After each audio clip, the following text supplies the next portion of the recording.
Garoppolo under pressure.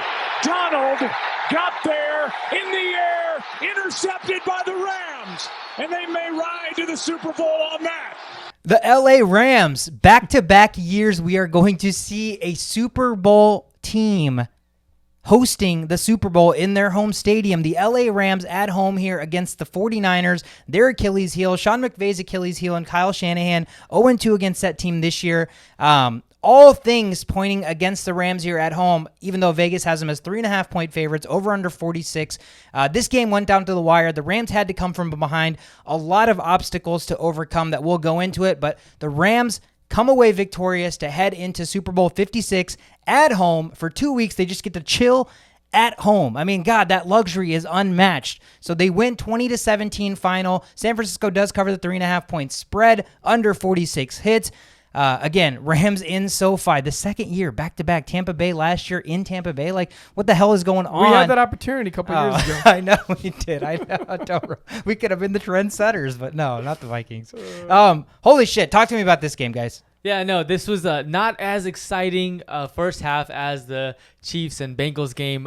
But, this was two very similar teams playing their game. And for me, the Rams players just stepped up, right? Guys like Cooper Kupp with 2 touchdowns, over 100 yards, and OBJ with over 100 yards.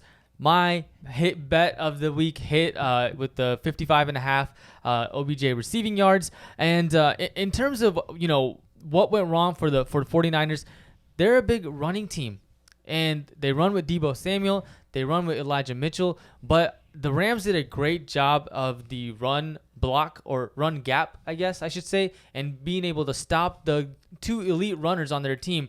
And when you have to rely on Garoppolo, as we saw with the interception late in the game, you just can't win the game with Garoppolo. And there were moments where the 49ers defense was stepping up in the first half, and I just want to fast forward to that almost last drive. Yeah, the last drive for the Rams, where 49ers.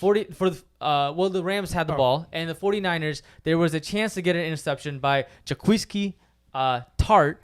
The ball's just, he just has to go. It's like a punt. It's like a punt. It's like coming to him like this. Right. Yeah. You just gotta, put 2 hands on it, bring it to your chest, and you catch the ball, and he drops it, and he knows it right then and then. He falls down to the ground. He's got his hands. He's laying there for 5 seconds because. That's really what led. You catch that ball, you have a solid chance to go to the Super Bowl. Yeah, I don't know. I disagree, because then you can pick at the drive where Cooper Kupp dropped a touchdown, where the other guy dropped a touchdown, and then they missed a field goal. So a lot of things went wrong for the Rams too, And then that pick, that was with 8 minutes left in the game.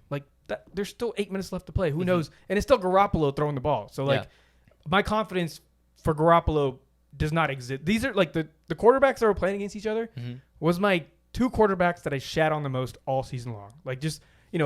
Matthew Stafford is doing great, fantastic. He's kind of adapting to the perfect scenario he's been placed in. But Garoppolo, he's had a much better situation because they're a run-first team where the pressure is not on the quarterback. The goal of the opposing team is to stop the run. And he still can't just make that, the last 2 possessions for Garoppolo, he just kind of he looked like a chicken with his head cut off as far as making plays. He was throwing the ball on the ground. It was just, that's not how you win a game like this. And that was my fear of Garoppolo going into this game. Is he clutch? Can he make plays with his arm rather than just relying on the play action, this and that?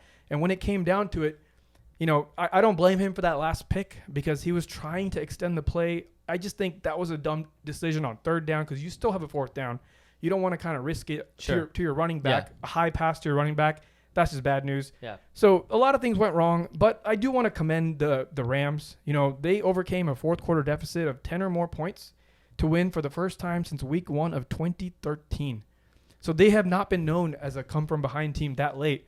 And also, the Rams became the 5th team in the – sorry, that's the wrong stat. The Rams, when trailing the Rams are 2-23 when trailing by 10 or more points in the second half under Sean McVay. Okay, 2-23. Sean McVay has not been coming from behind. He's a big guy. He's a guy that believes in having the lead at halftime and then just murdering the team here on out. But however, when he is behind in the second half, he's 2-23. guess who the 2 wins are against?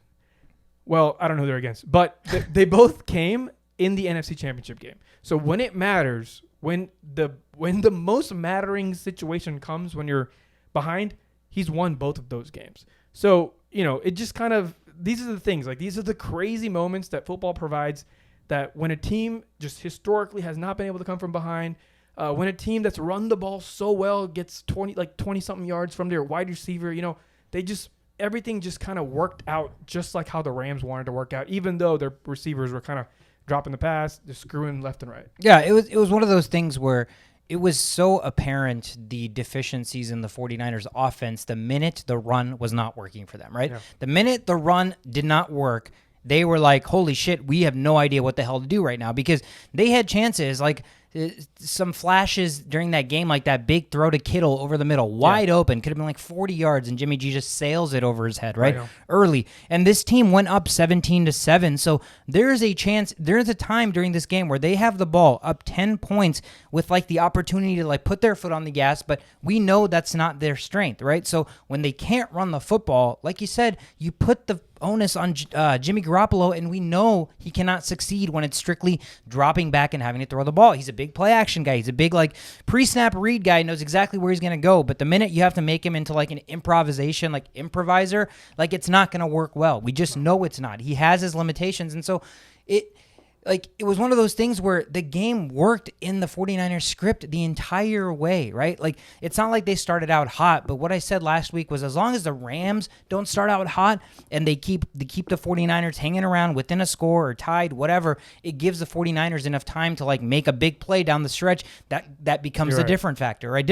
And that was this game, right? 0 points in the first quarter, right? The 49ers going to half, barely clinging to a lead, so it's working in their script. Third quarter, they score first at 17-7 all of a sudden. So it's like beautifully written for the 49ers to now just run the ball a little bit and have some play action, milk the clock, etc. But from that point forward, they were incapable of doing that because, again, the whole game, they couldn't run the football. So the touchdown they got was, because of Matthew Stafford's interception. And so it's like they were taking advantage of things and just letting the Rams hang around long enough to where that offense, if you give them enough chances, that's what you expect. They've been that high-powered all year. And this is why I respect the Rams going to the Super Bowl. That's why I understand why they go, because you saw the shift immediately coming out of halftime where they were just slinging it. Mm-hmm. Like, there were more downfield throws that drive than short throws. Mm-hmm. Like, he was just like, he threw it out of bounds a few times, more than a few. Mm-hmm. But the fact that they're willing to just crawl from behind, they're not fearing this defense that's been pretty stout over the season.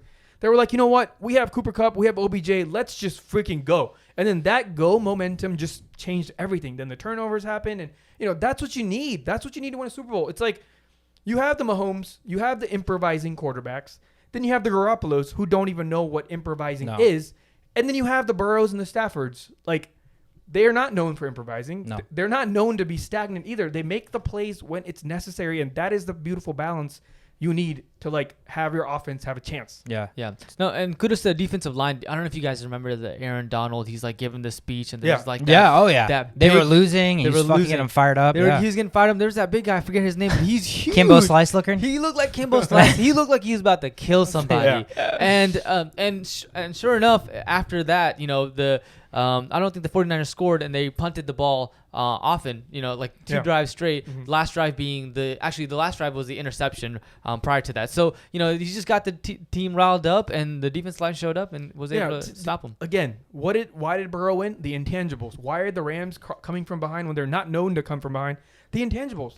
Like, your best player, imagine playing basketball when you're back in college and you're losing, you look for your best player to make a play, right? You're like, how do you crawl from behind? You look at your best player, you look at their reactions. Even if you're not doing it purposefully, you're doing it, whether you know it or not. You're looking at your best player, how he's reacting, and then if he's freaking out, then you're like, oh, we are screwed. Yeah, we're fucked. If the best player's like, we got it, don't worry about it, then that attitude just spreads amongst the other 42. Yeah. And that's what we saw with the Rams. That's what we saw with the Bengals have been doing that, right? That's why they're where they are. Yeah. If they're not the best, they're not the fastest, their defense not that good, but they just believe. They just know it. They're like, Joe Cool's got us. And they play for Joe Cool, and it works out, right? It's like the same thing on the Rams' defensive side. They have freaking three of the best players, 3 of the top 5 defenders that we've seen in our time probably. Which is crazy to say that they're all on the same team. But, they're the middle of the pack defense, right? Like they just don't throw to those 3 areas or they don't run to those 3 areas, but the other areas are exposable. But when you have a trailing speech done by the best defensive player in decades, ever maybe could argue, you could definitely argue that. How do you not, as a team, rile up and be like, you know what, Aaron Donald, we're going to go. Yeah. Right? Like We got you. We got you. Yeah. Like, and that's what you need. And that's what the 49ers, they just didn't, like, when Kittle's not catching the pass, and then Deebo Samuel's getting, like, knocked out. Killed. Like, a lot of questions come up, and the fear comes up, and then you have Garoppolo to, like, not calm any of that down. Who do you point to in San Francisco's organization if you're going through the exact same thing the Rams are going in this game? And that's the great point is, like, I can't think of anybody, right? Yeah, it would be Kittle or Deebo, but Kittle, they don't use Kittle. Yeah, that's what I'm saying. Kittle's become like an afterthought, so it's almost like, dude, like his leadership value is diminished just because he's not not able to portray it on the field in terms of production that everybody else sees. And we know Jimmy G's not the answer. Debo may be the answer, but Debo's still young. He's still up and coming, and the dude was just getting like killed like brutally when they were running the ball with him and down the middle. So it's like then you look for like a veteran that's established, that's really good that you can turn to, and they don't have it. Who's their guy? They don't have a guy, and that to me was, you're right, 100% the difference is the minute even us as fans saw Aaron Donald giving a speech like that. Can you imagine? Like that's like in this generation, LeBron James giving a speech, and it's like, dude, how the hell can you give anything less to the best player in like every situation when they're asking a little bit more from you, man? I mean, like that's the best way to do it. Like imagine if it was Kimbo Slice looking motherfucker giving that speech. We're all like, who the hell is this Kimbo Slice motherfucker? And Aaron Donald's over on the side drinking water. If Aaron Donald's not bought in, who the hell cares what Kimbo Slice is saying, right? But Aaron Donald, right, the best player in football, arguably. He's pissed off. He wants to go to the Super Bowl, dude. I mean, just major kudos. They could have crumbled. They could have lost. Matthew Stafford, we shit on him so much. Ex-Detroit Lion, all this crap, but he made some big time throws. There were a lot of throws that he made that he did not get help on from his receivers. So, dude, he just, when it mattered, the dude came up clutch. They need another Aaron in the offense. That's what they need. Wait, instead of... No. They just, they've got an Aaron, Donald? they've got, no. Sorry, the 49ers got an Aaron on the offense. That's what it is. Oh, dude. Hey, could you guys see that? Sorry, go. No, go ahead. No, because this is going to go off on a tangent, but I think you were going to say this is something. also kind of on a tangent, but it's within the same concept. Yeah. Okay, so you know how weird the NFL is? Like, it's so freaking weird, dude. It's like I was thinking about this while I was sleeping last night. Like how it does something to me, like literally nothing can. Nothing can do this. So, I've focused on either lots of love for Burrow early in the season, because you just see it. You just see it. And I've shown a lot of dislike towards Matthew Stafford. But yesterday, while I was watching the games, I was rooting against Burrow and I was rooting for Matthew Stafford. Like, in what world does any of that, if you translate that to anything else in sports or just real life, like how can you hate on something for so long and then be like, just flip a switch? Yeah. But that's what football does. It's like, every like you said, there's not 3 games to worry about. It's one game, and then it's the energy that you get from your whole team. So like, it overpowered my dislike of Matthew Stafford. Like just seeing how the Rams are coming back, they kind of like escalated towards the end of the season. I was like, that's a Super Bowl team, right? They have Matthew Stafford, someone I've talked so much shit about all season long, if not more than anybody else. I rooted for that guy because I was like, this team, as a team, they look like they could belong in the Super Bowl. And then I saw Joe Burrow, and I'm like, 6th seed, going to Tennessee, going to the Chiefs. I was like, that's not looking promising if I'm choosing a team to root for or like a team that I believe is going to win. I was like, there's no way they can do that. And all of that, like all my thought process just intertwined and just made love to each other. And then we have the Super Bowl. Yeah.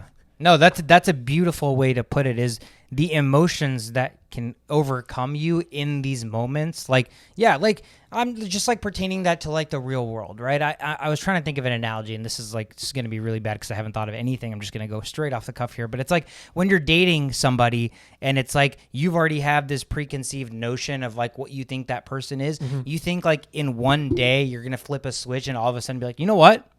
I'm actually going to date that person. Or like, you know what? Like you dated somebody and you broke up with them. You're like, you know what? I'm going to actually get back together with that person after like 10 months of like information that you have in one day Yeah. or like in a moment you think that'll change. Not necessarily, right? Yeah. Like those are huge decisions that you have to make in your life that like I don't think one moment can impact that. And especially because the minute your emotions like come into play, you think about how it's going to impact you. But the beauty of sports and football is like there is no direct impact on the result to you specifically, right? So you are able to, like, I almost feel like it's organic with your body or your brain. You're able to like have emotions overcome other emotions in moments where you may not have thought that could happen. It's wild. And that is insane because you're right. Matthew Stafford, we're like the biggest shitting on Matthew Stafford all year kind of people. Yeah. It's and then it's crazy how they're playing each other in the Super Bowl. Yeah. Like what the heck? Yeah. You just got to appreciate greatness. For me, in terms of I'm on Twitter and I see all these Steelers fans are like, how can you be a Steelers fan and go for Joe Burrow and Cincinnati Bengals? And you're like, for me, I'm like, you just got to appreciate the greatness that is Joe Burrow and that team right now. Like, how do you not root for that? Yeah, divisional matchup, but really, like, if the Bengals win or if they don't win, like, how does that change anything for the Steelers? They're just they're two teams that are persevering. Like, you don't think the Rams are going to be in the Super Bowl. You don't think that the Bengals were going to be in the Super Bowl outside of their maybe fan zone. But and they are, and so that's fun to watch, and the outcome's going to be fun too. And another weird way this all played out is like the Rams built this for that moment. Like they gave up everything to make it a Super Bowl, and they did it, right? Bengals, on the other hand, it's all organic. Yeah. They have not spent any money to obtain players, right? So Completely different. Completely different. Pats. It's like the dichotomy in just how this is like, that's why this is the weirdest just season overall. Yeah. So many things that, you vision week 2, week 3, week 4, week 5, nothing is what it seems. Like nothing. Yeah, it was like a team that completely rebuilt from the ground up, drafted a franchise quarterback, got a brand new coach, all this crap, to a team that literally said, fuck the draft, let's trade all of our draft picks for a bunch of stars and put a team together and win this way. And like they're both meeting, so it's like which formula is going to work this year? It's like freaking insane. It's wild. It's wild. I can't, I just don't have any words when it comes to this stuff happening. It's like, what are the odds of all of that? All from shitting on certain players? No, sorry. You just reminded me when you said, what are the odds, is that bet that you sent me or sent us on the group of some guy figured out what was going to be the final score. Happen, what was it, $20? Yeah, $20 to win over $500,000. D-Rudge could never. Yeah. How many 10-team same-game parlay props are you going to hit D-Rudge for? I mean, that dude, I can't even believe that. And there were so many different iterations of that. One guy had the first game correctly, and the next game he had the exact same score, but he had the 49ers 20, Rams 17. So he lost. One guy had both games flipped, correct score. Like, dude, just the emotions that are going through your brain, and to get it right on the note. I mean, like, dude, that guy is time traveling, right? How the hell did he put in like 500 different $20 bets? Even a blind squirrel gets a nut every once in a while. Dude, a $500,000 nut? Holy shit, sign me up. That'd be fucking wild. That'd be the golden nut. Is that a big nut? Yeah, that's a pretty big nut, man. Pretty big. I can show you some big nuts. Yeah, but so congratulations to the Rams. Congratulations to the Bengals. Two teams rising up through completely different storylines and structures and how they got to where they're at. They're going to meet for Super Bowl 56. Basically a home game for the Rams, right? In SoFi in 2 weeks. It's going to be fucking incredible. I have no idea what to expect. The line already came out. Rams early favored by 4 points. Very generous to LA. But who knows? Or any really, really early thoughts, premature thoughts on the 4-point spread? Maybe it's like a home field advantage. I mean, it's got to be, right? Like when you're playing at your own place, you expect all of your fans to not be able to talk the next day. Like, they have to go maximum, right? Yeah. You know what the Bengals did? Bengals kind of, they got bad juju on them right now. They did some stupid. What did they do? So the Bengals, the mayor of Cincinnati or something, I don't know, something related to that. They canceled school the following Monday, but that's not it. That's one thing to just do that. But the next thing is, people are wondering why. Just to see what the reaction from them is, or why are they doing this? He was like, we expect a Super Bowl victory, so we want to give the day off. They didn't say anything about parade. They just said we expect a Super Bowl victory. So it's like, don't put that out in the world. Things are going so great. That's what you call big nut moves right there. Yeah. I mean, big. Yeah, sure. Yeah, Sure. I don't know. I'm not a big superstitious guy because like that same thing in like a context of like Joe Burrow's like we expect to take a Super Bowl home to Cincinnati. We'd be like Joe, cool, you know, Yeah, like that's because he's playing the game. right. Versus the city, it's like Yeah. let's calm down a Yeah, little bit. yeah. Like, don't give your reason for what. Just But just give first of all, I feel like the day after the Super Bowl should Should be a definitely be a holiday. Yeah. And this is kind of good. If they win, then they need that day to celebrate. Of If course. they lose, they need a day to grieve. Mourn, 100%. So it works both Yeah, ways. it does. That's why I said just get the day off. Yeah. Don't go any further than Yeah. that. Yeah, he had to be like big dick energy. He's like the first Super Bowl I've probably ever seen in my lifetime. Who knows how old that guy is, but I don't know. But it's going to be exciting. It's hard, it's hard not to root for Cincinnati, first time Super Bowl winners. It's hard, obviously, not to get sucked in and root for Matt Stafford, first fucking year with a team that was relevant and a franchise that wasn't just discombobulated. And this is the result. He's in a Super Bowl. So I don't know. It's again great storylines both ways you look at it. Obviously, we'll preview all that information during the preview episode, but let's jump into Studs and Duds.